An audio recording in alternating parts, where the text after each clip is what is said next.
Gusto natin simpleng recipe pero siyempre masarap, kaya tara na't lutuin natin ang steam mocha chocolate cake. Let's get started!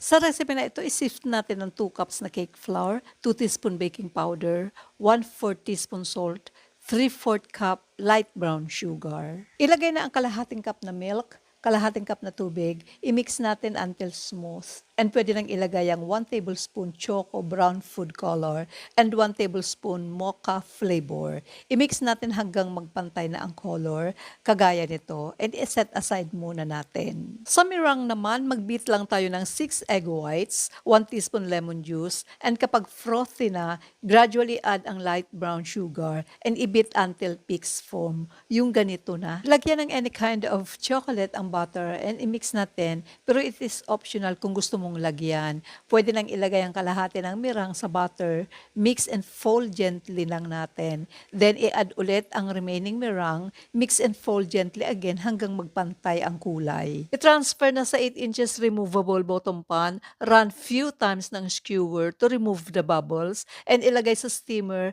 at make sure may cloth ang takip para hindi matuluan ang mixture. And dapat kumukulo na ang tubig before ilagay ang cake. Steam ng 30 minutes and after 30 minutes, lagyan ng chocolate on top and steam again for 15 minutes to check if gusto natin simpleng recipe pero siyempre masarap. Kaya tara na't lutuin natin ang steam mocha chocolate cake. Let's get started!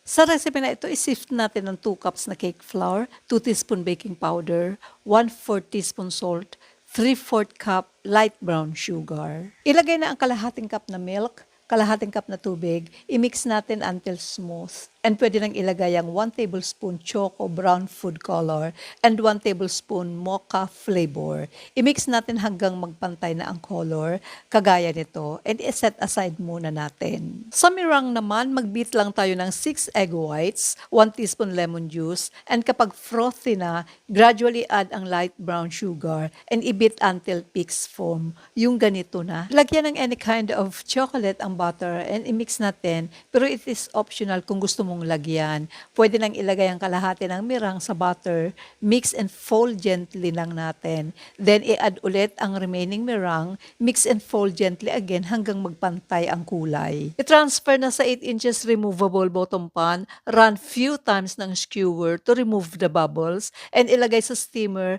at make sure may cloth ang takip para hindi matuluan ang mixture. And dapat kumukulo na ang tubig before ilagay ang cake. Steam ng 30 minutes and after 30 minutes, lagyan ng chocolate on top and steam again for 15 minutes to check if